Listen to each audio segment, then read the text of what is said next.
Okay. So namaste. On behalf of Shiksha Sopan and IAPT, this is Vimal Kumar. Welcome to you, the second webinar series of NAST webinar, which aims to explore the fascinating world of science and technology. Today's webinar is focused on one of the most exciting and mind-bending areas of physics, the theory of relativity. Our speaker for today's webinar is Ms. Smita Fangaria, Senior Resource Person of NAST and a renowned physicist and educator who has devoted her career to studying and teaching science. Ms. Fangaria will take us on a journey through the incredible world of relativity, exploring its fundamental concepts and their implications for our understanding of the universe. During her lecture, Ms. Fangaria will delve into the basics of relativity. Following the lectures, we will have 20 minutes for the Q&A session, where any questions you may have about the topic. We would like to encourage you to be active participants in this session and engage with Ms. Fangaria meaningfully.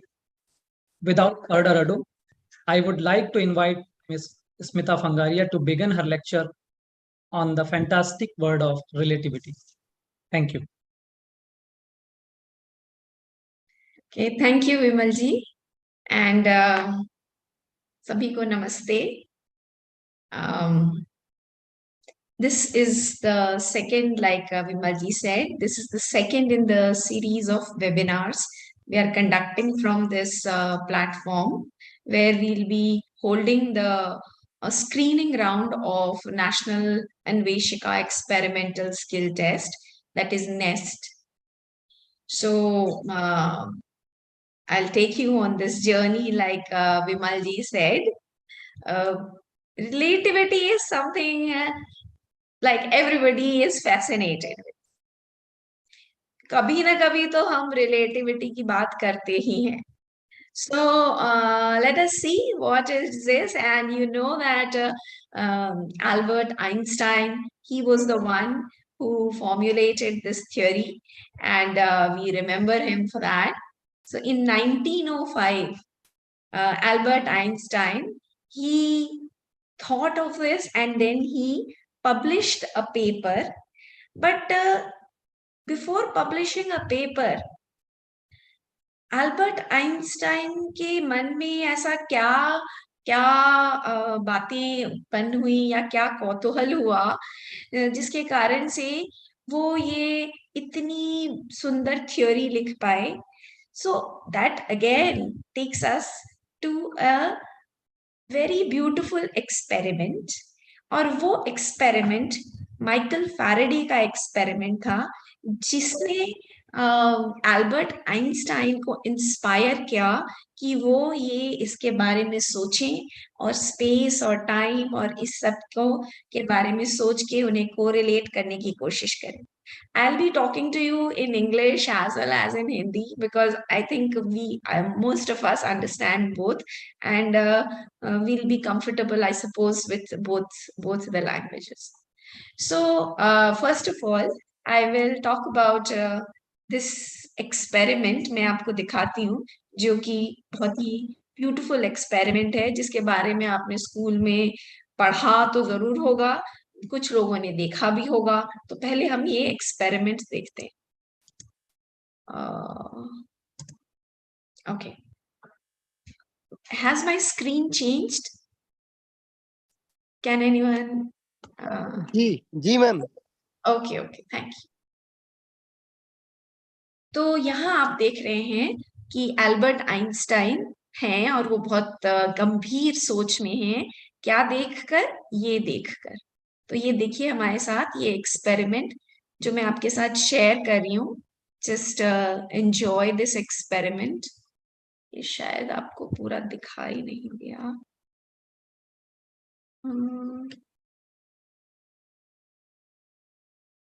अच्छा, अब ये full screen पे दिख रहा है क्या experiment? ये full screen पे एक्सपेरिमेंट दिख रहा है आपको? No ma'am, notes not visible. Yeah, it's only your slide is visible. Einstein वाली स्लाइड है, ओह अच्छा, फुल स्क्रीन पे नहीं दिख रहा है। नहीं दिख ही नहीं रहा है, वीडियो तो दिख ही नहीं रहा है। एक सेकेंड, मैं फिर से शेयर कर रही हूँ ये लिंक से। अभी दिखा क्या, कुछ आया क्या? नहीं नहीं, अरे शायद मुझे अलग से शेयर करना पड़ेगा।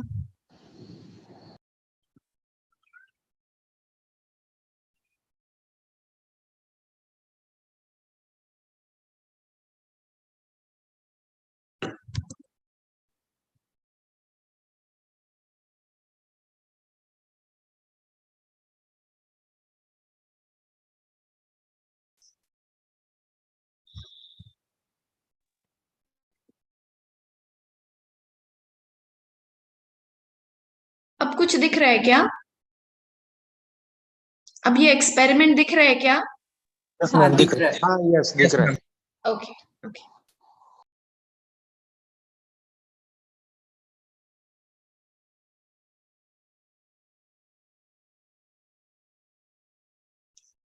ओके, ये मैं एक्सपेरिमेंट मैंने आपको अभी दिखाया है, मैं इसे फिर से प्ले कर रही हूँ, जरा आप देखिए ध्यान से। देखिए ये एक मैग्नेट है उनके हाथ में, और जो ये हरे रंग से ये लिपटा हुआ है यहाँ पे गाड़ी के ऊपर, उसके अंदर एक कॉपर की कॉइल है। मैं पॉज कर रही हूँ एक बार, तो आप ये देख रहे हैं कि पहले ये जो मैग्नेट था उसको उसको चलाया गया, और ये जो कॉपर की कॉइल थी वो स्टेशनरी थी। और फिर आपने देखा कि मैग्नेट को स्टेशनरी रखा गया, और फिर कॉपर की कॉइल जो जो गाड़ी के ऊपर है वो चलाई गई। और दोनों ही केसेस में आप देख रहे हैं कि ये जो कॉपर की कॉइल से तार लगा हुआ है वो जा रहा है गैल्वेनोमीटर में, और गैल्वेनोमीटर में डिफ्लेक्शन आ रहा है, मतलब कि करंट फ्लो हो रही है। तो आप एक बार इसे फिर से देखिए।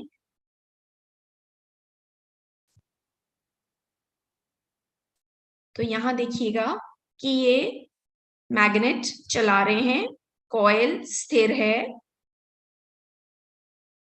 अब मैग्नेट को रोक दिया और कॉइल चला रहे हैं, और दोनों ही केसेस में आपको करंट दिख रहा है गैल्वेनोमीटर में। ओके, अब मैं शेयर कर रही हूँ स्क्रीन।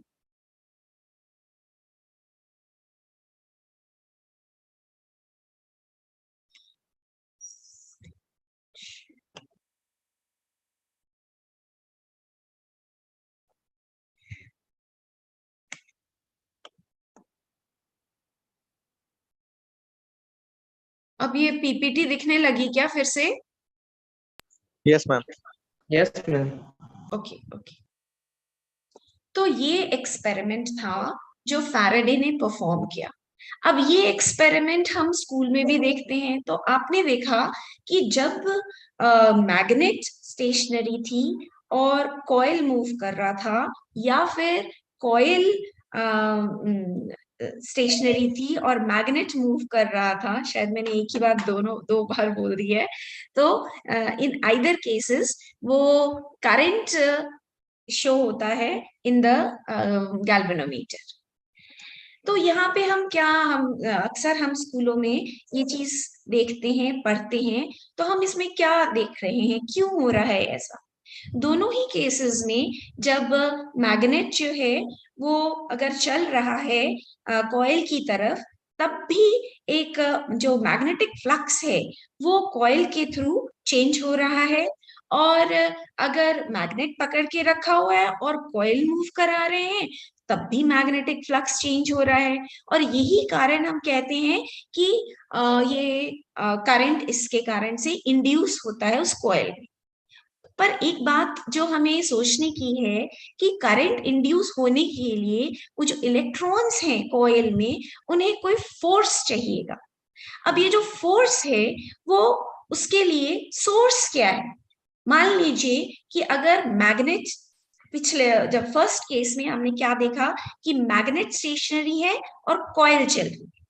तो जब मैग्नेट स्टेशनरी है और कॉइल चल रही है, तो जब कॉइल चल रही है तो उसके साथ साथ उसके इलेक्ट्रॉन्स को भी हम एक गति दे रहे हैं, और ये जो इलेक्ट्रॉन्स मूव कर रहे हैं अब मैग्नेट की मैग्नेटिक फील्ड में, वो एक्सपीरियंस कर रहे हैं एक फोर्स जो कि हम पढ़ते हैं मैग्नेटिक लॉरेंस फोर्स, ऐसे क्यू वी क्रॉस बी बोलकर ये फोर्स एक्सपीरियंस कर रही है। उसके कारण से वो चलने लग जाते हैं और उसके कारण से करंट प्रोड्यूस हो रहा है। लेकिन जब कॉइल स्टेशनरी है और मैग्नेट मूव कर रहा है, तो अब तो इलेक्ट्रॉन्स मूव कर रहे ही नहीं है, हम नहीं उसको मूव करा रहे हैं एटलीस्ट। और अब जो इलेक्ट्रॉन्स मूव करेंगे बिकॉज ऑफ द करंट जो हम देख रहे हैं, तो वो मूव तो करेंगे, तो उन्हें कौन मूव कराएगा? तो जब वो मैग्नेट को जब चलाते हैं आप, तो जो मैग्नेट के आसपास की जो मैग्नेटिक फील्ड है वो टाइम के साथ चेंज हो रही है, और जो टाइम के साथ जब मैग्नेटिक फील्ड चेंज होती है तो इलेक्ट्रिक फील्ड प्रोड्यूस होती है, और ये जो इलेक्ट्रिक फील्ड है वही फोर्स लगा रही है उन इलेक्ट्रॉन्स के ऊपर, और वो इलेक्ट्रॉन्स अब कॉइल में चल रहे हैं। तो कहने का ये मतलब है कि ये जो फिनोमेना है जिसमें कि आप देख रहे हैं कि एक केस में मैग्नेट रुका हुआ है, कॉइल चल रही है, और एक केस में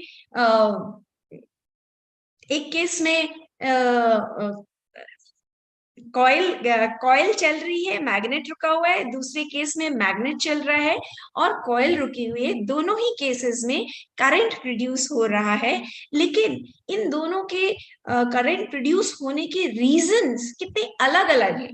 जो फोर्स जो इलेक्ट्रॉन्स को एक्सपीरियंस हो रहा है उसके सोर्सेस कितने अलग अलग हैं। So there is a lot of asymmetry in the situation. So यही चीज आइंस्टाइन ने देखी, और उन्होंने इसी को ही आधार मानकर उन्होंने अपना जो ये स्लाइड चेंज हुई क्या? स्लाइड चेंज हुई क्या? Yes ma'am. जी मैम। ओके, तो अब उन्होंने इसी को आधार माना, और इसको आधार मानकर उन्होंने अपना पेपर लिखा on the electrodynamics of moving bodies. और यही जो इसका ओपनिंग पैराग्राफ है, इसमें इसी की ही चर्चा की गई है, जिसमें कि ये फैराडे के एक्सपेरिमेंट के बारे में बात की गई है, और वो बताते हैं कि जब मैग्नेट चल रहा है तो क्या हो रहा है, और जब कॉइल चल रही है और मैग्नेट स्थिर है तो क्या हो रहा है।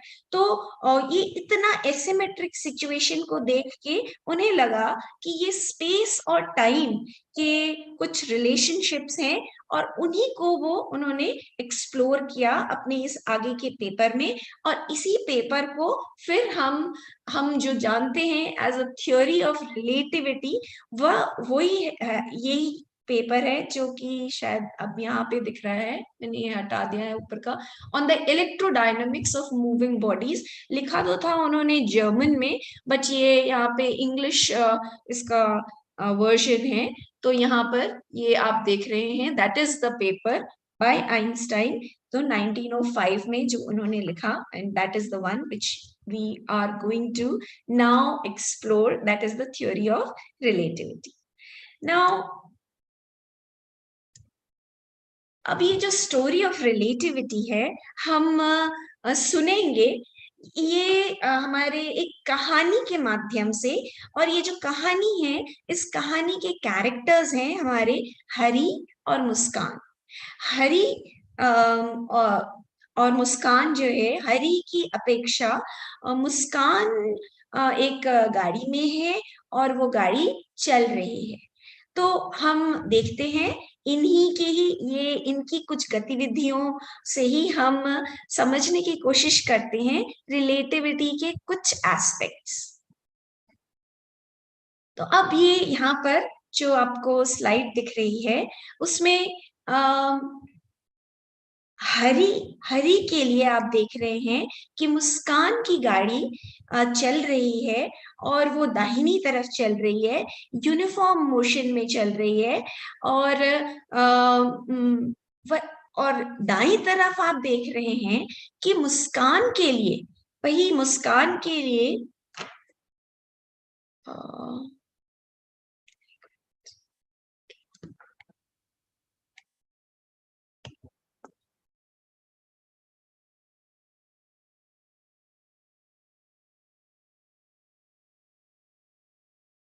ये स्लाइड शो बंद हो गया है क्या?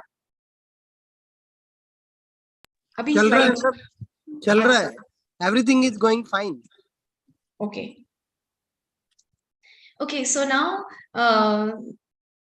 for Hari, Muskan is moving towards right with a uniform velocity, and for Muskan, Hari is moving towards left with a uniform velocity.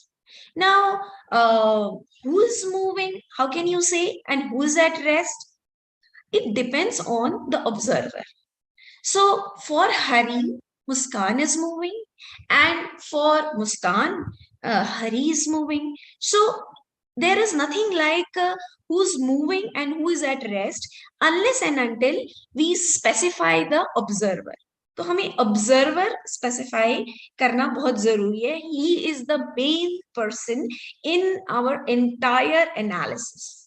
और ये जो रिलेटिविटी है ये यहीं से ही आ रही है. ये जो वर्ड है जस्टिफाई यहीं से हो रहा है. Now you can see in this slide again, on the left hand side you can see that ये कुछ एक्सपेरिमेंट कर रहे हैं. सो हरी इज डूइंग एन एक्सपेरिमेंट. सो हरी ने क्या एक्सपेरिमेंट किया? हरी ने एक बॉल ली और वो बॉल वो ऊपर उछाल रहे हैं और वो बॉल सीधी उनके इट्स वर्टिकली कमिंग डाउन. और इसी तरह से मुस्कान ने अपनी गाड़ी में वो बॉल ऊपर की तरफ उछाली और वो भी सीधी नीचे आ रही है. और दाहिनी तरफ आप देख रहे हैं कि यहाँ पर हरी के पास एक पेंडुलम है and he is measuring the time period of this pendulum. And Muskan is also doing एकदम एग्जैक्टली सेम एपरेटस को यूज करके और वो भी टाइम पीरियड निकालने की कोशिश कर रही हैं. और ये जो टाइम पीरियड दोनों ही के लिए सेम आ रहा है. तो हम ये देखते हैं कि एक्सपेरिमेंट चाहे हरी करे चाहे मुस्कान करे, both the cases the results are the same. So इससे निकल के आई एक बहुत ही ब्यूटीफुल एक प्रिंसिपल निकल के आया. और ये सिर्फ मैकेनिक्स के एक्सपेरिमेंट्स की बात नहीं है. हालांकि हमने दिखाया आपको मैकेनिक्स के ही एक्सपेरिमेंट है, लेकिन सारे laws of nature according to Einstein, laws of nature are same in all inertial frames. और इसे कहते हैं प्रिंसिपल ऑफ रिलेटिविटी. अब यहाँ पे एक नया शब्द आ रहा है, इनर्शियल फ्रेम्स. इनर्शियल फ्रेम्स मतलब क्या? इनर्शियल फ्रेम मतलब वो फ्रेम ऑफ रेफरेंस जहां न्यूटन का पहला नियम वो वैलिड है. न्यूटन का पहला नियम क्या है कि अगर फोर्स नहीं लग रहा है तो एक्सेलरेशन भी 0 होगा. ये न्यूटन का पहला नियम है. और हर इनर्शियल फ्रेम जो है उसमें ये वैलिड होता है. या फिर हम ये कहें कि हर फ्रेम जिसमें कि न्यूटन का ये नियम वैलिड होता है वो इनर्शियल फ्रेम है. और अगर कोई फ्रेम इनर्शियल फ्रेम है तो उसकी अपेक्षा अगर कोई दूसरा फ्रेम एक यूनिफॉर्म वेलोसिटी से चल रहा है तो वो भी एक इनर्शियल फ्रेम ही होगा. अब हम देखते हैं कि दूसरा एक नियम जो आइंस्टाइन ने बताया वो था कि वो कहते हैं कि स्पीड ऑफ लाइट वैक्यूम में हर इनर्शियल फ्रेम में सेम होती है, और this is of course the principle of constituency of speed of light, जैसे कि ये स्टेटमेंट से ही पता चल रहा है। तो ये दोनों, ये प्रिंसिपल ऑफ रिलेटिविटी और principle of constituency of speed of light, ये रिलेटेड, जो पूरी थ्योरी ऑफ रिलेटिविटी है, स्पेशल थ्योरी ऑफ रिलेटिविटी है, जो कि इनर्शियल फ्रेम्स के लिए ही बनाई गई, तो वो थ्योरी ऑफ रिलेटिविटी के ये दोनों प्रिंसिपल्स स्तंभ हैं, और उन्हीं पर आधारित पूरी की पूरी थ्योरी ऑफ रिलेटिविटी है। तो अब हम देखते हैं कि हरी और मुस्कान वो क्या करते हैं। तो हरी और मुस्कान वो एक एक्सपेरिमेंट कर रहे हैं अब, ये देखने के लिए या ये टेस्ट करने के लिए कि स्पीड ऑफ लाइट उनके फ्रेम्स में सेम आ रही है या नहीं आ रही है, ये वो टेस्ट करते हैं अपने एक्सपेरिमेंट से। तो उन्होंने क्या एक्सपेरिमेंट किया, तो यहाँ पे आप देखिए कि आपको दिख रहा है कि हरी जो है, हरी के जस्ट सामने, जब मुस्कान की गाड़ी बिल्कुल हरी के सामने है और उनकी घड़ियां मिली हुई हैं, तो यहाँ पर एक लाइट पल्स वो जेनरेट करते हैं, और ये लाइट पल्स को चलना है, और इस दीवार तक वो लाइट पल्स जब पहुंचेगी तो मुस्कान अपनी किताब में नोट करेगी कि उसे क्या दिखाई दे रहा है, और इसी तरह हरी भी अपनी किताब में नोट करेंगी कि उन्हें क्या दिखाई दे रहा है। ये जो दूरी है, दीवार की दूरी, हरी से दीवार की दूरी है 3 × 10⁸ मीटर, और जिसे कि हम 1 लाइट सेकेंड या 1 सी सेकेंड भी हम कह सकते हैं। तो इस तरह से ये है दूरी हरी की अपेक्षा दीवार की, और मुस्कान की जो स्पीड है वो है c/2। तो अब ये एक्सपेरिमेंट हो रहा है, और यहाँ से लाइट की पल्स जनरेट की जा रही है जो कि दीवार तक पहुंच जा रही है। तो अब हम देखते हैं नेक्स्ट स्लाइड में, ये ओके तो ये जो नेक्स्ट स्लाइड में आप देख रहे हैं कि 1 सेकेंड के बाद हरी जो है वो, आप हरी को दिख रहा है कि लाइट की पल्स पहुंच गई है दीवार के पास, दीवार से जस्ट को क्रॉस कर रही है, और उन्हें और क्या दिख रहा है, हरी को दिख रहा है कि मुस्कान जो है वो उनसे 1.5 × 10⁸ मीटर की दूरी पर है, और मुस्कान जो है वो उससे दीवार से 1.5 × 10⁸ मीटर की दूरी पर है, क्योंकि वो जो स्पीड है वो c/2 है। ये ऐसा हरी ने देखा, और हरी लिखते हैं अपनी डायरी में कि light pulse travels 3 × 10⁸ meter to reach the wall in 1 second, and Muskan is at a distance of 1.5 × 10⁸ meter from me after 1 second, और speed of light c है। और इसमें तो हम सब उनसे सहमत होंगे हरी से, और स्पीड ऑफ लाइट उन्होंने निकाल ली c, क्योंकि इतनी दूरी चलती है, 3 × 10⁸ मीटर चल रही है लाइट 1 सेकेंड में। तो उनका ये इनकी डायरी में जो एंट्रीज है। अब मुस्कान अपनी डायरी में क्या लिखती हैं? मुस्कान लिखती हैं अपनी डायरी में कि लाइट की पल्स, वो कहती हैं कि पहुंची दीवार पर 1/√3 सेकेंड में, और वो कहती हैं मेरी दूरी, जिस वक्त लाइट की पल्स दीवार पर पहुंच गई थी, उस वक्त मेरी दूरी दीवार से थी 3 × 10⁸ metre divided by √3,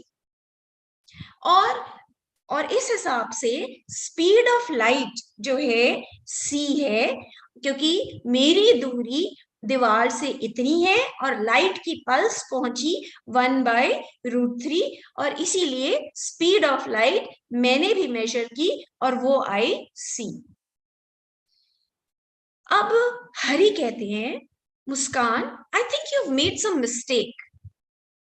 how can the light pulse reach the wall at different times for you and me? भाई ऐसा कैसे हो सकता है कि लाइट की पल्स तुम्हारे लिए पहुंच रही है 1/√3 सेकेंड पर दीवार पर और मेरे लिए पहुंच रही है 1 सेकेंड में? ये तो कुछ गड़बड़ लग रहा है। और मेरे हिसाब से तो आपकी दूरी दीवार जो मुझे समझ में आता है वो तो होनी चाहिए थी 3 × 10⁸ मीटर/2 फ्रॉम द वॉल। ये मैंने अपनी कक्षा में पढ़ा है, जो समझा है, मैं उसके हिसाब से बता रहा हूं आपकी दूरी दीवार से। तो ये जो है अब कुछ गड़बड़ है।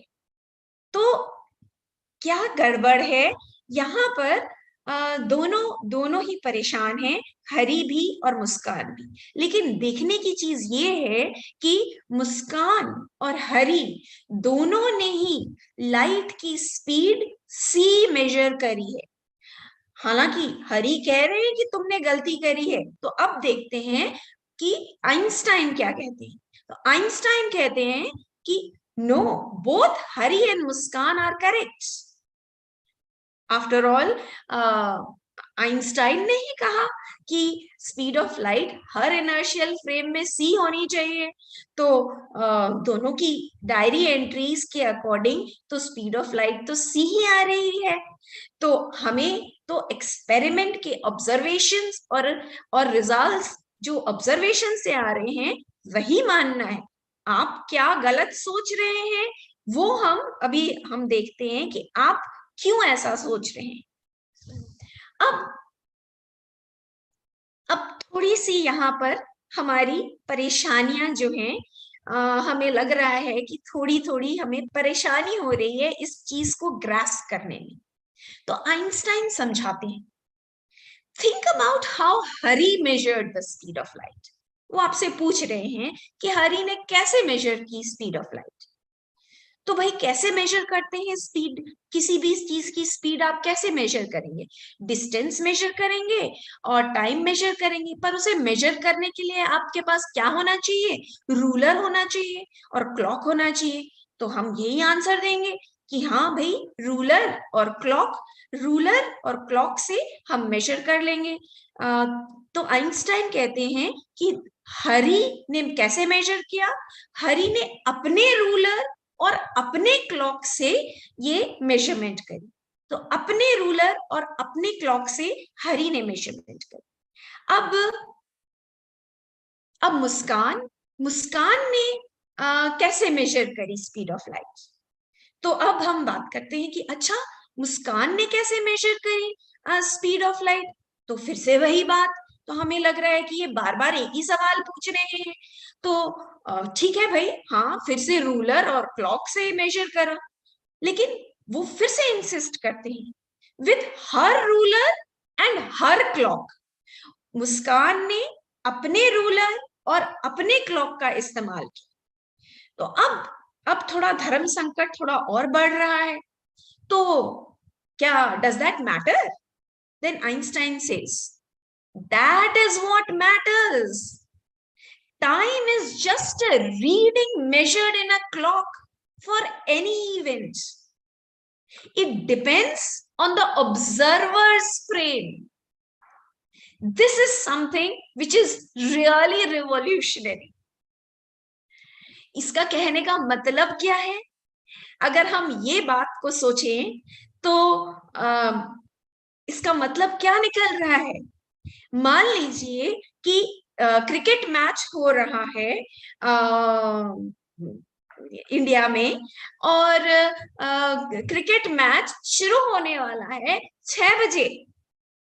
तो क्या आइंस्टाइन ये कह रहे हैं कि जो खड़ा होकर क्रिकेट मैच देख रहा है, उसके लिए तो क्रिकेट मैच 6 बजे शुरू हो जाएगा। और जो चल रहा है और जो व्यक्ति चलते हुए देख रहा है वो क्रिकेट मैच, उसके लिए वो क्रिकेट मैच किसी और टाइम पर शुरू होगा। ये तो चीज बड़ी ही मुश्किल है समझनी। पर आइंस्टाइन कहते हैं कि सिर्फ यही नहीं, the story is not over yet, even the distance between 2 points depends on the observers frame. मतलब इसका क्या मतलब है कि आप अगर 2 निशान बनाएं, या फिर ये कहें कि यहां से लेकर मान लीजिए दिल्ली से लेकर आगरा तक की दूरी अगर आप नाप रहे हैं, तो दिल्ली से लेके आगरा की दूरी बताने के लिए हमें ये बताना पड़ेगा कि दिल्ली से लेके आगरा की दूरी 200 मान लीजिए 200 किलोमीटर है। 200 किलोमीटर है उसके लिए जो खड़ा है, और क्या जो चल रहा है उसके लिए दिल्ली से लेके आगरा की दूरी कुछ और होगी। तो कहने का मतलब है कि डिस्टेंस बिटवीन 2 पॉइंट्स, वो कह रहे हैं कि ऑब्जर्वर पर डिपेंड कर रहा है, ऑब्जर्वर के फ्रेम पे डिपेंड कर रहा है। यानी कि ऑब्जर्वर उसकी अपेक्षा चल रहा है, उस डिस्टेंस की अपेक्षा, या रुका हुआ है, उस पर डिपेंड कर रहा है। तो अब ये चीज को समझने के लिए मुस्कान और हरि के हम थोड़ी और गतिविधियों को देखते हैं। तो अब यहाँ पर इसका मतलब क्या कह रहे हैं? हरि जो है और मुस्कान, वो दोनों ही एक ही दुकान से 2 बिल्कुल एक जैसे से रूलर्स खरीद कर लाते हैं। और ये एक रूलर जो है मुस्कान के पास है, और ये जो नीचे वाला रूलर है वो हरि के पास है।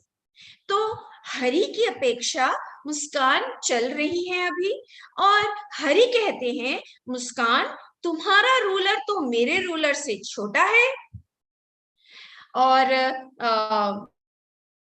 ये जो हरि की अपेक्षा मुस्कान चल रही हैं, वो इस रूलर की लेंथ के पैरेलल चल रही हैं। तो वो जो छोटा है वो कॉन्ट्रैक्शन उन्हें उसी वेलोसिटी के के पैरेलल ही दिख रहा है उन्हें। वैसे रूलर की हम जनरली लेंथ से ही हमें मतलब होता है, और जिस तरह से रखी हुई है इससे आपको ये बात समझ में आ ही रही होगी। लेकिन मुस्कान के लिए तो हरि चल रहे हैं, और हरि बाईं तरफ चल रहे हैं, और मुस्कान कहती है हरि आपका रूलर तो मेरे रूलर से छोटा है। तो ये क्या बात हुई? हरि कहते हैं मुस्कान आपका रूलर छोटा है, और मुस्कान कहती है नहीं हरि आपका रूलर छोटा है। तो भाई रूलर छोटा है किसका? तो लेकिन बात ये है कि प्रिंसिपल ऑफ रिलेटिविटी हमने सबसे पहले देखी, प्रिंसिपल ऑफ रिलेटिविटी की हमने बात करी। अगर कोई एक्सपेरिमेंट आप किसी फ्रेम में कर रहे हैं, तो उसके रिजल्ट्स फ्रेम डिपेंडेंट नहीं है अगर वो इनर्शियल फ्रेम है।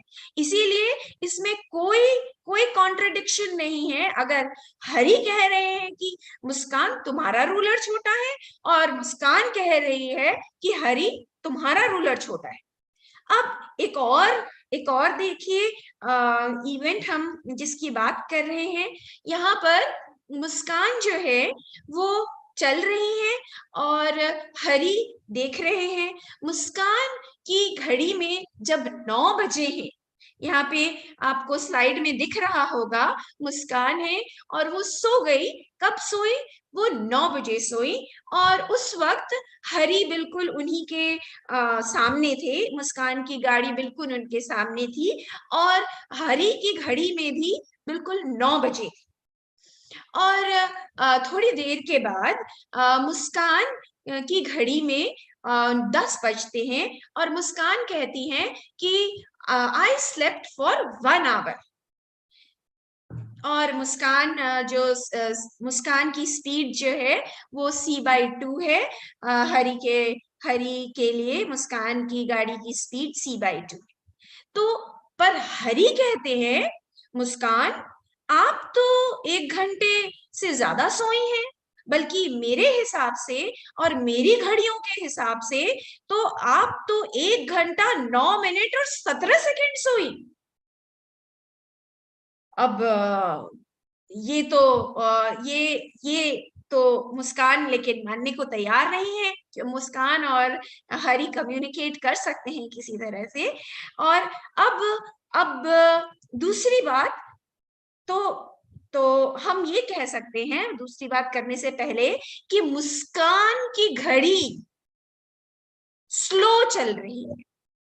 तो मुस्कान की घड़ी स्लो चल रही है किसके लिए? हरी के लिए। तो हरी के लिए मुस्कान की घड़ी स्लो चल रही है। जब मुस्कान की घड़ी में 1 घंटा गुजरता है तो हरी के हिसाब से वो उस समय हमने जो देखा वो कैलकुलेशन से जो निकाला गया है वो 1 घंटा 9 मिनट और करीबन 1 घंटा 10 मिनट हम अगर अप्रोक्सीमेटली मान लें तो वो उतना टाइम बीत गया। अब मुस्कान कहती है अच्छा तो चलो मैं देखती हूँ। तो अब मुस्कान हरी को देखती है। तो अब मुस्कान जब हरी को देखती हैं तो हरी उन्हें बाईं तरफ चलते हुए नजर आ रहे हैं।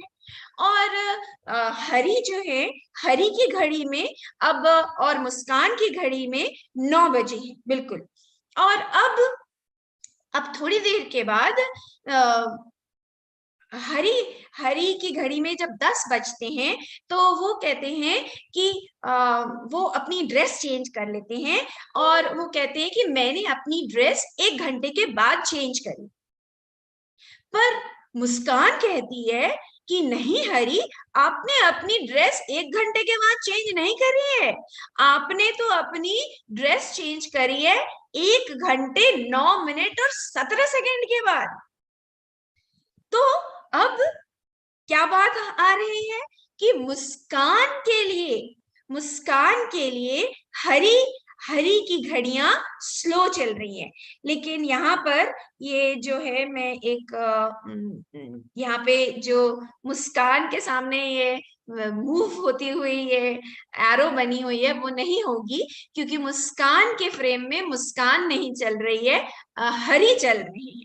तो हरी जो चल रहे हैं उनकी घड़ी मुस्कान को स्लो दिख रही है, स्लो चलती हुई दिख रही है। तो कहने का क्या मतलब है कि जब 1 घंटा हरी की घड़ी में गुजर रहा है तो मुस्कान की घड़ी में वही 1 घंटे से ज्यादा गुजर रहा है। तो अब जो है हम ये कह सकते हैं कि आपकी अपेक्षा अगर घड़ियां चल रही हैं, अगर आपकी अपेक्षा घड़ियां चल रही हैं तो वो घड़ी स्लो हो जाएगी बाय अ फैक्टर। एक्चुअली ये वाला जो फैक्टर है ये बहुत ही इंपॉर्टेंट है, जिसकी चर्चा हम लेंथ जो हमने रूलर्स की जब बात करी तब भी वो ये वाला जो फैक्टर है √1 - b²/c², ये बहुत ही इंपॉर्टेंट फैक्टर है। इसकी हम चर्चा उसमें हम फिर से करेंगे। तो ये इतने फैक्टर से वो स्लो चल रही है। अब ये स्लो कैसे हो गई ये वाले फैक्टर की अगर हम बात करें तो इसमें ये क्या चीज है? V है ऑब्जर्वर जो देख रहा है, ऑब्जर्वर जो घड़ी देख रहा है और वो घड़ी चल रही है, तो वो घड़ी के चलने की जो दर है वो है ये v। So this is the speed of the moving clock. और ये c है स्पीड ऑफ लाइट। और हमें और आइंस्टाइन ने भी कहा कि कोई भी चीज स्पीड ऑफ लाइट से ज्यादा तो उसकी स्पीड हो ही नहीं सकती। तो यहाँ पे ये v²/c² ऑलवेज ही 1 से छोटा होगा। v²/c² ऑलवेज ही 1 से छोटा होगा। और यहाँ पे ये जो डिनोमिनेटर है, तो फिर जो डिनोमिनेटर में 1 से जब आप ये सब्ट्रैक्ट करेंगे तो ये जो संख्या आएगी वो भी 1 से छोटी होगी। तो ये 1 से छोटी है, तो 1/√1 - v²/c², ये हो गया, ये आपका 1 से बड़ी संख्या हो गई। तो इसीलिए अगर हम कहते हैं कि जो घड़ी जो है वो इस फैक्टर से स्लो हो रही है, तो मतलब ये जो फैक्टर है ये 1 से बड़ा है। अब इसका मतलब क्या हुआ? अब घड़ियां जब चलती हैं तो टिक टिक टिक टिक ऐसे करके वो घड़ियां चलती हैं। तो जब घड़ी चलती है तो 2 टिक्स के बीच में अक्सर जो घड़ी होती है उसके बीच का जो अंतराल होता है जो हम देखते हैं, तो वो अंतराल अब मूविंग क्लॉक के लिए वो अंतराल बढ़ गया है। तो 2 कंसेक्यूटिव टिक्स के बीच का टाइम बढ़ गया है अगर क्लॉक्स ऑब्जर्वर की अपेक्षा चले तो ये है, ये बात हम कर रहे हैं 2 चीजों की। किसकी? एक तो कि अगर हम, और ये बहुत ही असाधारण लगता है हमें क्योंकि हम आम जिंदगी में ऐसा देखते नहीं हैं। तो हम किन 2 बातों की बात कर रहे हैं कि अगर कोई रूलर है या कोई स्केल है और आप उस रूलर की अपेक्षा चल रहे हो तो वो रूलर की लेंथ कॉन्ट्रैक्ट हो जाएगी। जिस दिशा में आप चल रहे हैं उसके पैरेलल अगर रूलर है तो वो पैरेलल जो है वो लेंथ वो कॉन्ट्रैक्ट हो जाएगी, तो वो डिस्टेंस जो है आपके लिए कम हो गया। और अगर आपकी अपेक्षा घड़ियां चल रही हैं तो घड़ियां जो हैं वो स्लो हो जाएंगी।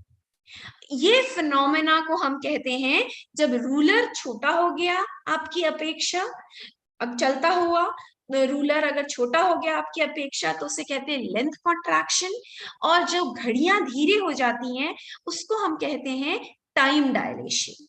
तो रूलर जो एक्चुअली जो कॉन्ट्रैक्ट हुआ वो इस फैक्टर से हुआ।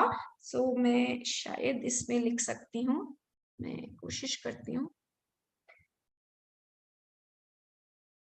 तो ये यहाँ पर ये अगर असल में जो लेंथ है रूलर की है, असल में मतलब अगर वो लेंथ रेस्ट पर है आपकी अपेक्षा तो उसकी लेंथ है, अगर L0 ले लेते हैं तो चलते जब अगर रूलर चलेगा आपकी अपेक्षा तो वो जो लेंथ हो जाएगी वो इतनी हो जाएगी। तो यहाँ पे आप देख रहे हैं ये मैं जो लिख रही हूँ वो दिखाई दे रहा है क्या आपको? Yes ma'am. ओके, तो ये यहाँ पर ये जो L0 है इससे हम मल्टीप्लाई कर रहे हैं ये फैक्टर √1 - v²/c²। और जैसा कि हमने देखा कि ये जो फैक्टर है दिस इज लेस देन 1, सो इसीलिए L is less than L0। Okay, अब ये जानने के बाद अब हम अपनी प्रीवियस प्रॉब्लम में चलते हैं जिसमें कि मुस्कान कह रही थी कि मेरे हिसाब से लाइट की पल्स, अगर आपको याद हो कि हमने लाइट की पल्स चलाई थी जो कि दीवार तक उसको पहुंचनी थी, और मुस्कान ने अपनी डायरी में लिखा था कि मेरे हिसाब से तो लाइट को 1/√3 सेकेंड ही लगा चलने में, और वो डिस्टेंस जो मेरे और लाइट पल्स के बीच में है वो है वो भी आ रहा है उनका c/√3, मतलब c सेकेंड √3 आ रहा था। तो वो हम देखते हैं। अब हम मुस्कान की फ्रेम से देखते हैं। तो यहाँ क्या हो रहा है? तो जो भी अभी हमने बातें करी, अगर हम उसे रिकॉल करें तो मुस्कान के फ्रेम में आप देखिए हरी पीछे चल रहे हैं, और ये जो दीवार है वो दीवार जो है अब अब जिस तरफ हरी चल रहे हैं उसी तरफ ही दीवार भी चल रही है, यानी कि मुस्कान की फ्रेम में दीवार मुस्कान की तरफ आ रही है और वो लाइट पल्स से आ करके मिल रही है।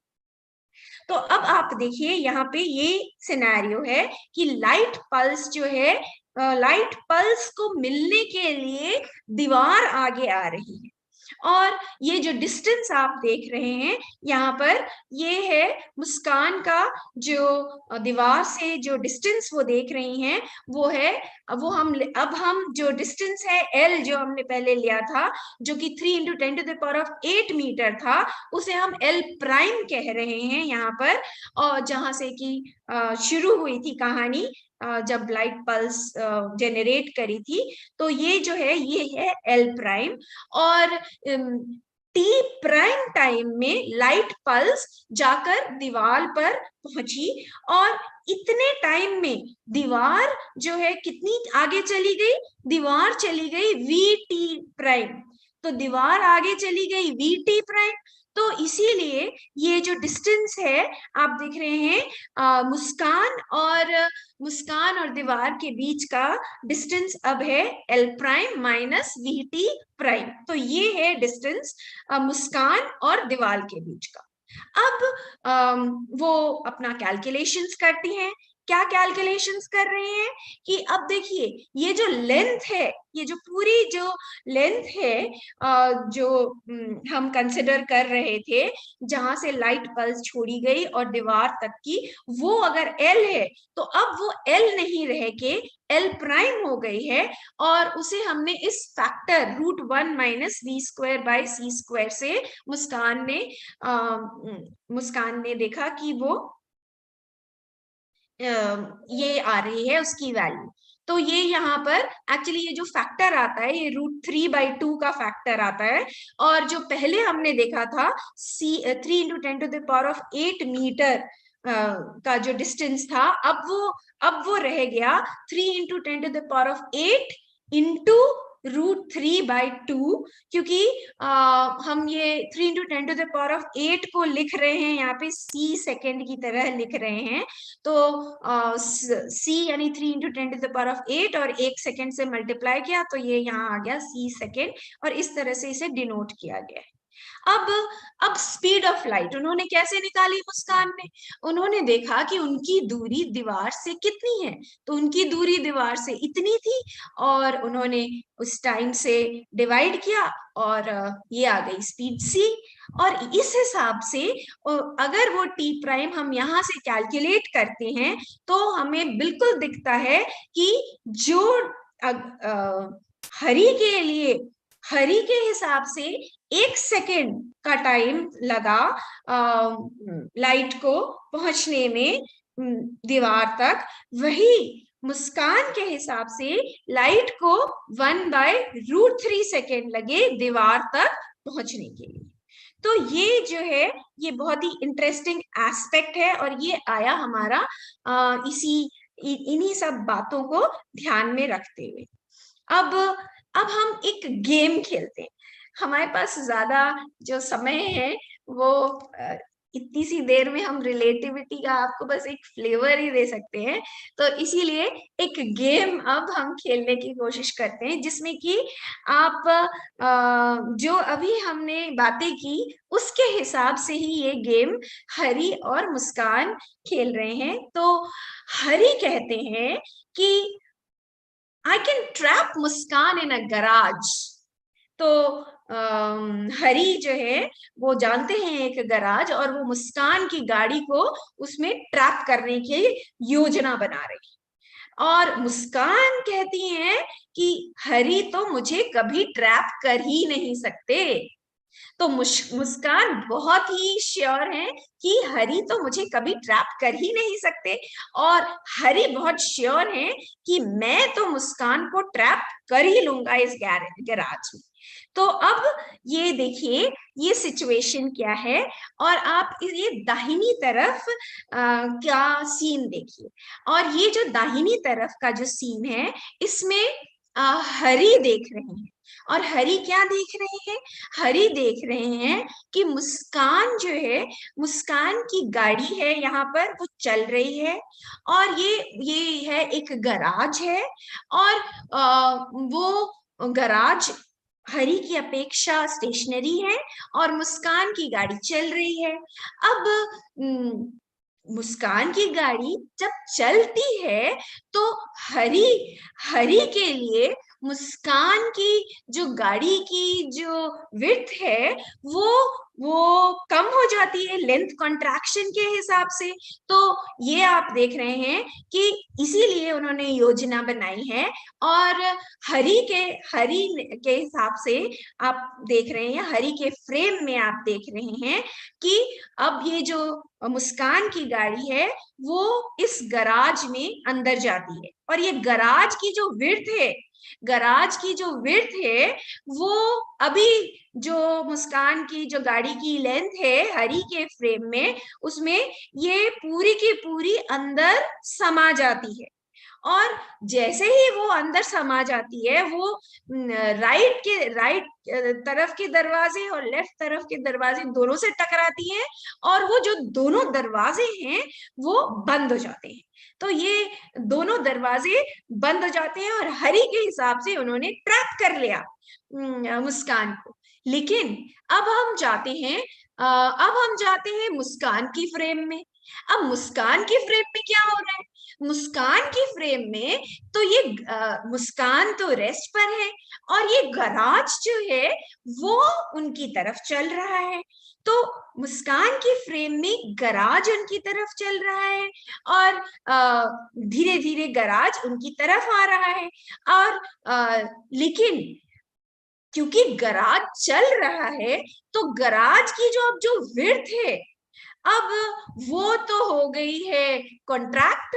और क्योंकि मुस्कान के फ्रेम में तो मुस्कान की गाड़ी तो स्टेशनरी है, तो मुस्कान की गाड़ी की जो लेंथ है वो तो अब बड़ी हो गई, तो मुस्कान की गाड़ी की लेंथ तो बड़ी हो गई, और गराज जो है वो कॉन्ट्रैक्टेड है। अब इस हिसाब से देखा जाए तो जब गराज जो है इस तरफ आ रहा है तो वो पहले आया, और मुस्कान की जो गाड़ी का जो कि एक साइड से वो राइट हैंड साइड से वो टकराया, और ये गराज की खास बात है कि जिस तरह से टकराता है वहां का दरवाजा बंद हो जाता है। तो अब ये यहाँ का दरवाजा बंद हो गया। तो बात ये है कि अब आपको बताना है कि who wins the game. So that's the question for you, कि who wins the game, and that is my talk, and thank you for such a patience listening.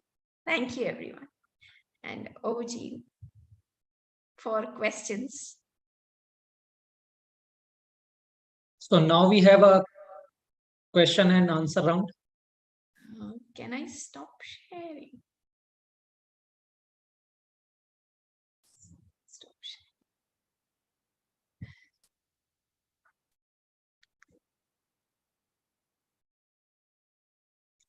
So first of all, I would like to know the answers about who wins the game. Maybe you can say something about who wins the game.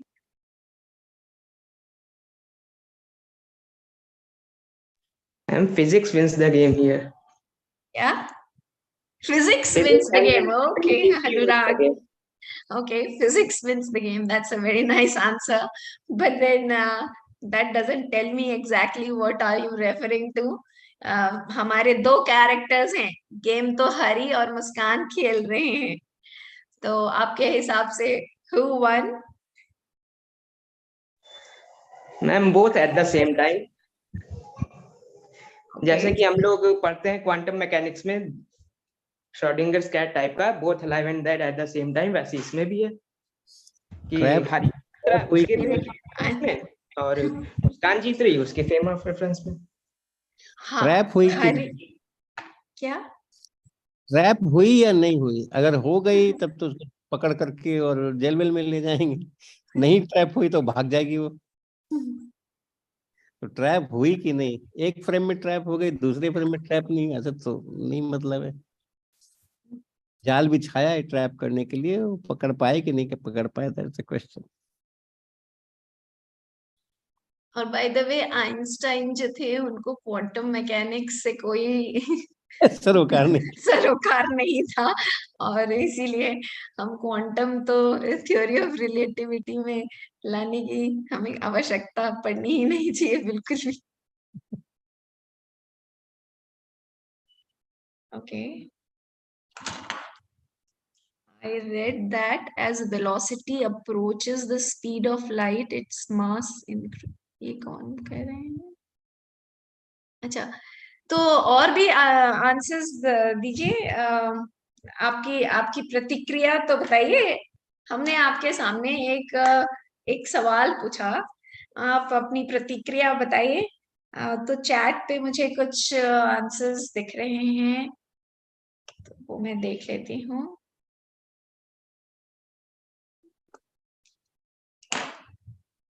पर जो हमने पूछा उस सवाल का आपको तो answer नहीं बताया आपने।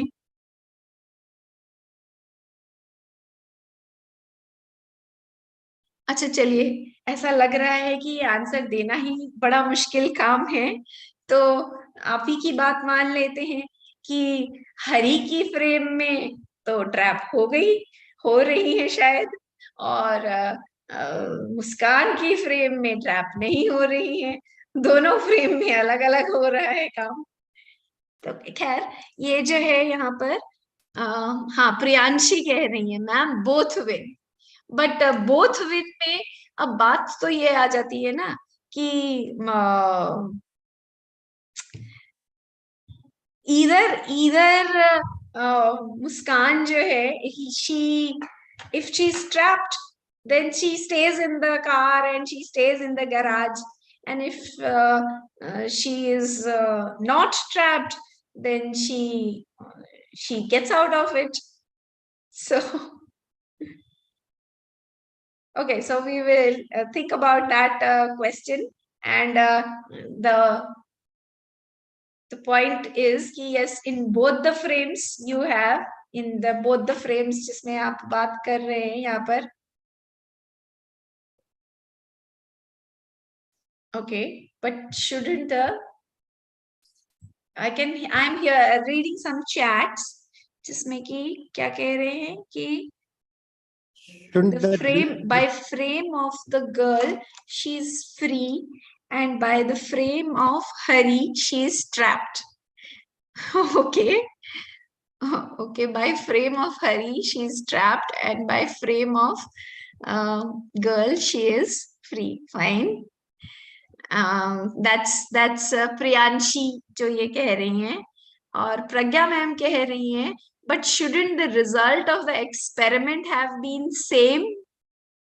But here what is the result that we are talking about? Result is about trap हुई कि नहीं हुई? No, but are they doing the same experiment? Okay. So that is first of all the thing that when the vehicle is moving in Hari's frame, then there is this two events. हम दरवाजे बंद होने का जो दो event है, these are the two events, and these two events you are watching from Muskan's frame and you are watching from Hari's frame. So when we are talking of two events जो कि हरी की frame में तो एक साथ हो रहे हैं, दरवाजे एक साथ गिरे, और मुस्कान की फ्रेम में हम बात कर रहे हैं कि दरवाजा जो है पहले जो दरवाजा था वो राइट हैंड साइड वाला दरवाजा पहले बंद हुआ. So that is a different different, I mean you are analyzing two events from two different frames. तो अब बात यहां आ जाती है कि एक फ्रेम से अगर दो चीजें, दो इवेंट्स एक साथ हो रहे हैं, तो क्या दूसरे फ्रेम से भी वो एक साथ होने जरूरी है? हम तो देख रहे हैं कि यहाँ जरूरी नहीं है. In fact this is the requirement, और ये जरूरी है कि वो यहाँ पे गड़बड़ हो, तभी तभी हमारी जो लाइट की जो स्पीड है c है, या फिर हम c वेलोसिटी से ज्यादा नहीं चल सकते हैं, इंफॉर्मेशन ट्रांसफर जो होती है c से ज्यादा नहीं हो सकती है, वो जस्टिफाइड है. अगर दोनों एक साथ ही हो जाते दोनों ही फ्रेम्स में, तो फिर तो ये हम उसी को ही वायलेट कर रहे हैं, उसको ही. It's the different experiments being done over there. ये एक एक्सपेरिमेंट में हरी जो है वो दरवाजे बंद कर रहा है. दूसरी तरफ से अगर वही एक्सपेरिमेंट दोहराना होता तो फिर मुस्कान दरवाजे बंद करती, तब वो सेम एक्सपेरिमेंट होता.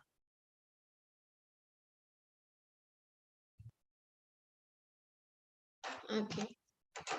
From YouTube, क्या ASV, क्या अनुभव, observe the phenomena results like that in Young's double slit experiment. Okay. Phenomena get changed like Young's double slit experiment. I do not know what since the event. Okay, any other question? I think we can move to some other question. There is one more question I read. This is someone who's asking. Maybe you can unmute yourself if we give you the right. YouTube से आ रहा है ना? हाँ, they can unmute themselves. Yes, ma'am. I asked the question, ma'am. हाँ, okay, Samarka. I read that. हाँ, आप बोल ही दीजिए, अपना question बोल दीजिए. Ma'am, we heard that as the velocity approaches the speed of light, the mass keeps on increasing. So how can light be moving with such a high speed and still having it so much mass? I mean, as mass increases, so light should also have a high mass. So how can it afford to move with such a high mass? That is the reason why the rest में आपने लिखा तो है, light c speed से चलती ही इसलिए है क्योंकि फोटोन का मास 0 है, वरना तो कोई भी चीज जिसका कोई भी मास है वो c स्पीड से चल ही नहीं सकता. So it is like anything, if it wants to move with the speed of light, then it should not have any rest mass. मतलब उसका कोई मास होना ही नहीं चाहिए. Mass is an intrinsic property of that substance. तो अगर मास नहीं है तो it can move with a speed of light. और जैसे ये बहुत पहले, अभी 10-20 साल पहले तक ये माना गया था कि neutrinos they are massless. Abhi to they have found out that neutrinos have some mass. So the speed of neutrinos is very close to that of light. So that is interesting, that the speed of neutrinos is very close to light. But anything, I mean, it's not about the light actually. It's about the speed, which is very very interesting. That speed c is very interesting. तो वो कोई भी particle अगर particle है तो generally हम कहते हैं कि मास होगा उसका, लेकिन अगर मास है तो it can never reach the speed c. मैं थोड़ा ऐड करूं क्या? हाँ जी बिल्कुल सर. समरका, जब हम कहते हैं ना कि जब वेलोसिटी बढ़ती है c के करीब जाती है तो मास बढ़ जाता है, that phrase is correct, but the phrase also should be read like that. It increases by a factor. It is multiplied by a factor. वो डबल हो जाता है, वो 5 times हो जाता है, वो 10 times हो जाता है, तो 1000 times हो सकता है. So if the initial mass is 0, तो वो 1000 times होके भी 0 ही रहेगा, million times होके भी वो 0 ही रहेगा. So since photon mass is 0, then it can move with the speed c and still it can maintain that mass 0. Okay, sir, got it. But sir, in that sense, neutrino, if it has 0 mass, then it will also have the same That's fate. right. But we have experimentally found that it is a very, very small mass, something like 100,000 times smaller than electron. तो वो अभी recent finding है. Oh, okay, sir. Okay, so any other questions? We have one question from YouTube. Okay. I have pasted in the chat box. Okay. This non-universal. Chat box. Just a minute. We know Earth is non-inertial, and from this frame we do all experiment. Then what about this result? Okay, that's a nice question. You're very right that Earth is non-inertial, but then if we consider, we have been considering that the Earth is inertial for all practical purposes. We take that. But हम इसे non inertial पहली बात है इसलिए बोलते हैं because the earth is rotating about its axis, and so we say that okay, because it is rotating about its axis, and then Newton's first it becomes a non-inertial frame. Why? Because the Newton's first law is not valid in it. But then if we consider the rate of the rotation of the earth, so it is very, very small. It is like in 24 hours we are moving once, and so if you calculate it, the omega, if you calculate it, then it will come out to be very small, and that is why you take out like 2 pi by t करके आप जो आप निकालते हैं, so it is so small that we choose to neglect that rotation of the earth, and hence we almost consider it to be a inertial frame. Although yes, there is this factor that we are talking. We are ignoring that particular factor. Hello, ma'am. Can you hear me? Yes, yes. Ma'am, what would be the definition of inertial frames without using the second law? We don't need to use the second law. Newton's first law is the one which defines a frame, and if Newton's first law is valid in a frame, then we say that it is inertial, and if Newton's first law is not valid in a frame, then we say that it is non-inertial. So ma'am, Verma sir के जो book है concept of physics volume 1, उसमें जो NLM का chapter है, उसमें हम जो एग्जांपल लेकर के इनर्शियल फ्रेम का डेफिनेशन देते हैं, उसमें न्यूटन का सेकंड लॉ ही यूज करते हैं. अब न्यूटन का सेकंड लॉ अगर आप ले रहे हैं तो F इज, आप शायद वहां से ये ले रहे हैं, F is equal to ma में, अगर ऑल्दो न्यूटन का सेकंड लॉ में हमें मोमेंटम लाना चाहिए कि rate of change of momentum is equal to the external force, लेकिन अगर आप वो ऐसे रेफर कर रहे हैं कि F is equal to ma जो यहाँ से आ जाता है फॉर कांस्टेंट मास जब सिस्टम्स हैं उसके लिए, तो उसमें अगर आप एक्सेलरेशन 0 है और फोर्स 0 आ रहा है, तो इसलिए बेसिकली हम ये कह रहे हैं कि अगर फोर्स नहीं लगेगा तो एक्सेलरेशन भी 0 होगा. अगर ऐसा होता है तो फ्रेम इनर्शियल है. और ऐसा नहीं होता है तो फ्रेम नॉन इनर्शियल है।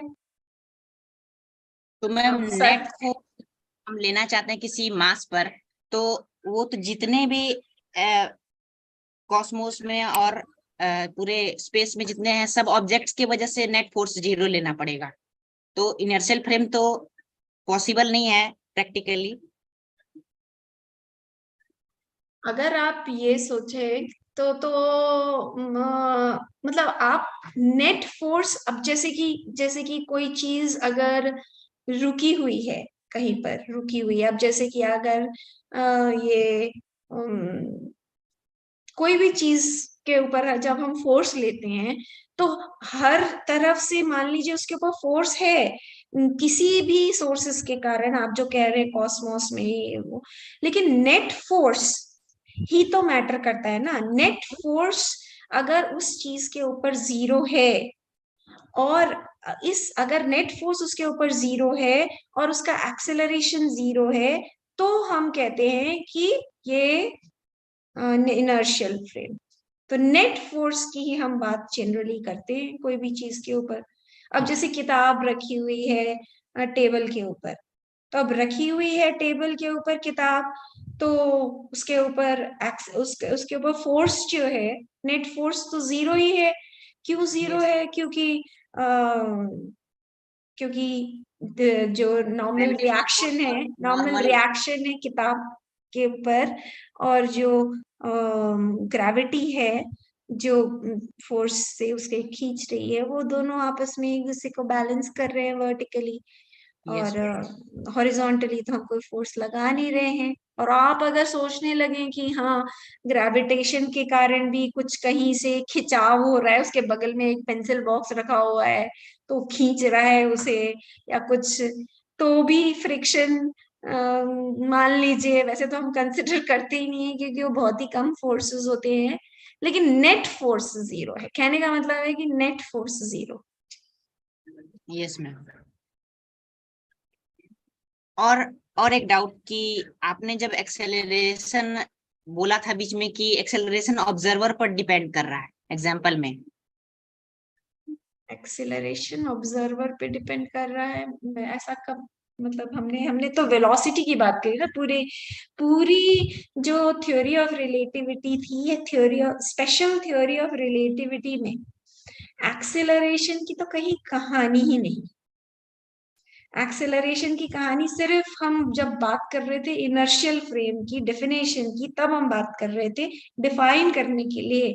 लेकिन जब कोई चीज चल रही है तो हर जगह वेलोसिटीज उसकी यूनिफॉर्म ही है। Okay ma'am. एक बहुत इंटरेस्टिंग क्वेश्चन मैं देख रहा हूँ, स्मिता जी अगर आप पढ़ सकते हैं। I am having this question since many years. How does two electrons jump discontinuously between energy states such that it cannot be found in between the states? How does light sense that it has got enough energy for jump even before the jump? Okay तो मतलब electron एक energy state से सीधे how does two electrons jump discontinuously between and such that it cannot be found in between states? Okay, that is quantization का उसको पता कैसे चलता है कि इलेक्ट्रॉन को कैसे पता चलता है कि उसे इतने ही उसमें जंप करके दूसरे पे जाना है। Okay, so that is something very interesting, but I think that is about bore का जो सेकंड पोस्टुलेट है, हम शायद उसकी बात करते हैं कि वो जा ही उन्हीं स्टेट्स में सकता है। हम पहले से ही कह देते हैं कि वो यहाँ पर जा सकता है या नहीं जा सकता है। पर आपका शायद प्रश्न ये है कि इलेक्ट्रॉन को कैसे पता चलता है कि उसको ये काम करना है जो उससे ये एक्सपेक्टेड है। I suppose that is the question. Ma'am, my question is actually how does electron know that it has got that adequate energy to jump even before the jump? So that does it have any intelligence or something that it knows beforehand that it Can has got that? electron have an intelligence? We can do something on this question later. Okay, but the question is nice. Very nice. Very nice. Okay. Okay, if there are any other questions, we can take it.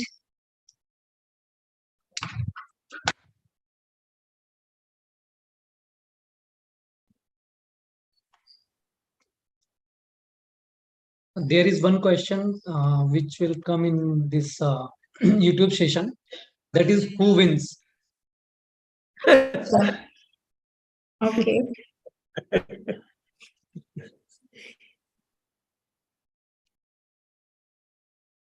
तो who wins में क्या है question बताइए.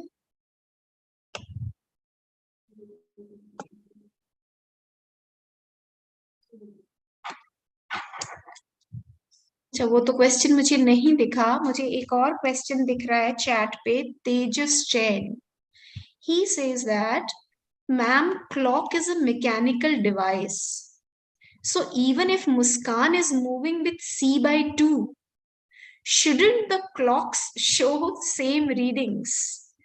Okay, that is interesting. See, clock is a mechanical device and there is nothing wrong in the clocks of Muskan and nothing wrong in the clocks of Hari when they are saying that this is the time and this is the time. If an event, see what is happening is that if an event is occurring, यहाँ पे event क्या था? Event ये था कि दीवार के ऊपर से वो लाइट की पल्स गुजरी. That is an event.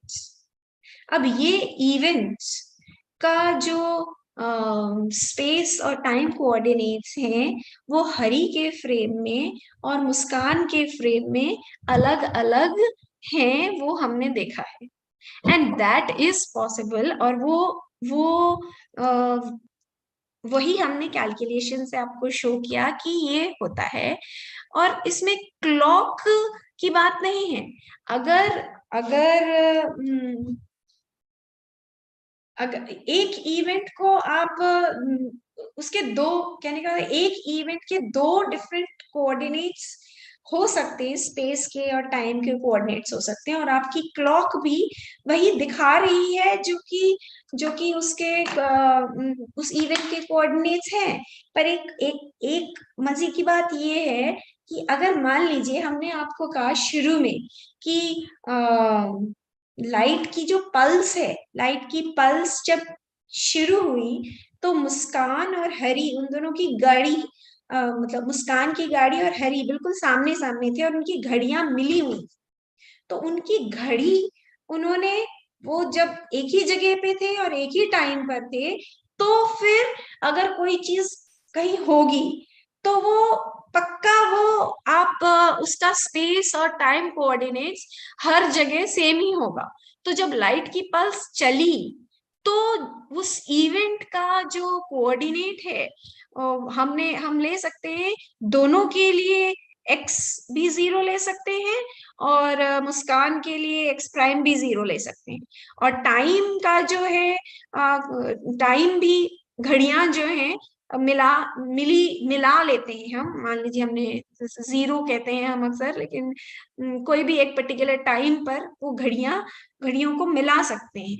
तो स्पेस और टाइम जो जब ये एक जगह होता है कोई इवेंट, तो फिर दोनों फ्रेम से the coordinates are the same. But otherwise आप इन जनरल कोई भी अगर इवेंट हो रहा है तो उसके कोऑर्डिनेट्स क्या होंगे, स्पेस और टाइम के coordinates, that will depend on the frame and accordingly आपको जो क्लॉक है वो वही रीडिंग दिखाएंगी. या ये हम कह सकते हैं कि मुस्कान अगर 1 घंटे सोई तो उसकी घड़ी के हिसाब से वो बिल्कुल 1 घंटे सोई है और 10 बजे 1 घंटे वो सोई. लेकिन हरी और 1 घंटे में मान लीजिए हर मिनट में there was a tick, so 60 ticks उसको मतलब 60 टिक्स हुए घड़ी के, तो वो ही 60 टिक्स हरि के लिए भी होंगे, लेकिन हरि को लगेगा कि ये जो 60 टिक्स हुए हैं उसकी घड़ी के हिसाब से वो तो ज्यादा देर में हुए। तो क्लॉक जो है, clock of Hari and clock, आप अपनी ही क्लॉक की बात कर सकते हैं। आपके फ्रेम में जो क्लॉक है आप उसी की बात कर सकते हैं, आप उसी का टाइम देख सकते हैं। तो मुस्कान की घड़ी के हिसाब से 10 बजे है जब वो उठी, लेकिन हरि के हिसाब से उसकी घड़ी में वो टाइम जो है वो ज्यादा है। तो इसमें घड़ी का कोई प्रॉब्लम नहीं है कि वो मैकेनिकल क्लॉक्स हैं, so they should show the same. Actually the time in Hari's frame is more, and in Muskan's frame the time is less. Muskan की फ्रेम में ये दोनों इवेंट्स एक ही जगह पर हो रहे हैं, लेकिन हरी के फ्रेम में उसका सोना और उठना ये दोनों अलग अलग जगह हो रहे हैं, क्योंकि मुस्कान चल रही है, वो सोई कहीं पर किसी जगह सोई और उठी कहीं और उसके कारण से ही वो सारी गड़बड़ हो रही है। तो इसलिए घड़ी से हमें कोई प्रॉब्लम नहीं है। घड़ी भी आइडेंटिकल मान के चलिए कि मुस्कान की फ्रेम में भी और हरी की फ्रेम में भी। Okay, so what is this? Okay, now this is another question. Samarka, does our biological bodies also undergo change? Okay. Now that is one question that see, from the frame of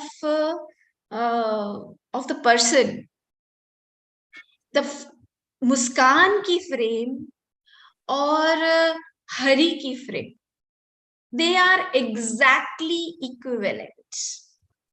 They are both inertial frames.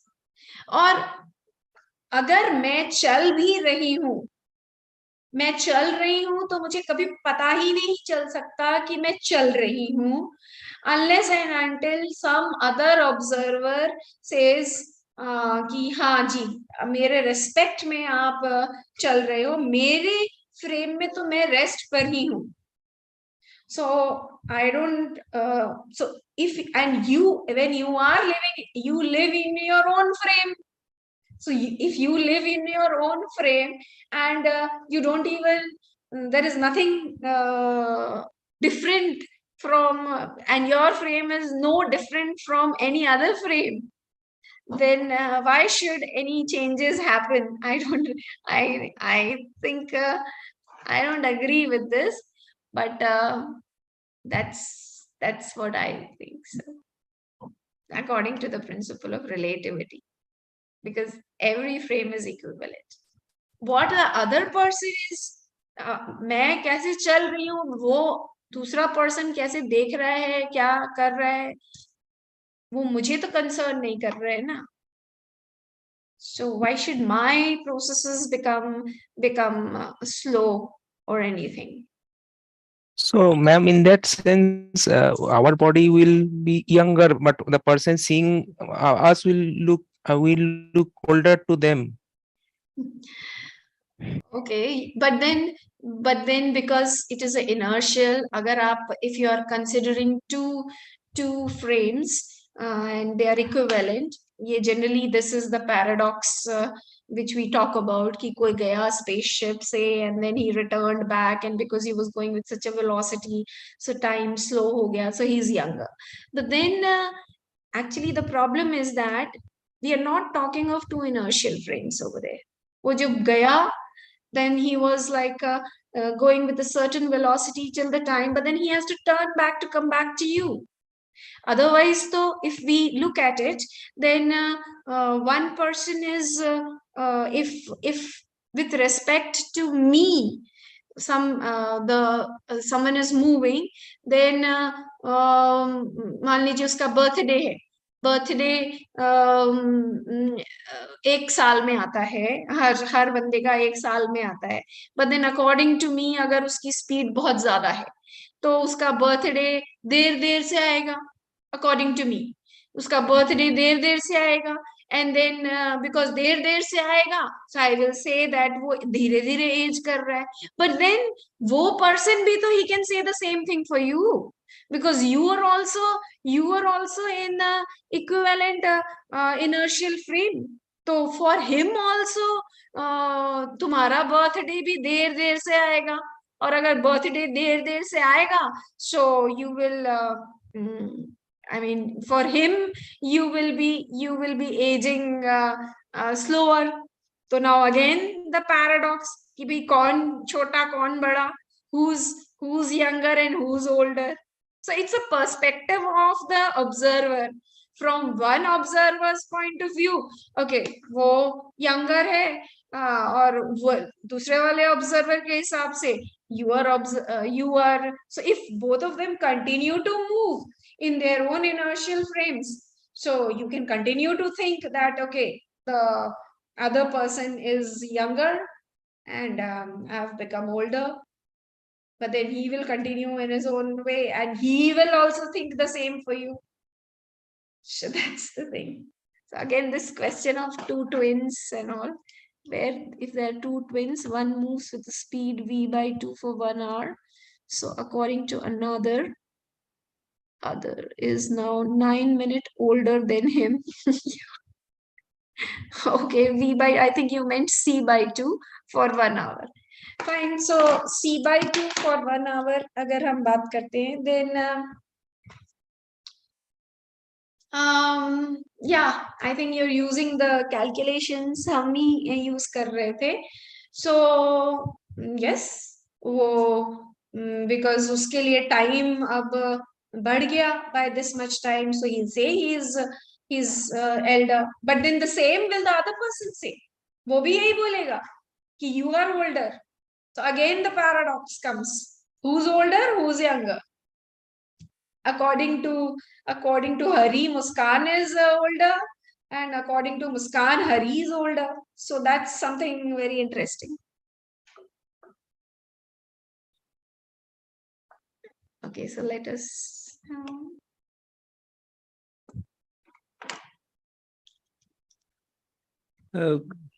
let's close. Perhaps it's already 7:30. We are approaching 7:30. Yes, sir. Okay, so thank you everyone for joining once more, and it was a nice session. Interacting with you was also very nice. Thank you. Thank you, ma'am, for your wonderful session on the fantastic theory of relativity. Your expertise and enthusiasm for the subject were evident, and your presentation was both informative and engaging. Our viewers found it enlightening, and we are confident that it will inspire them to delve deeper into the topic. To our viewers, thank you for joining us in this webinar. We hope you found it valuable and informative. We invite you to attend our next webinar on upcoming Saturday, April 22, 2023, where we will explore another exciting topic. Spread the word. Encourage your friends to register for NAEST. Don't miss out this exciting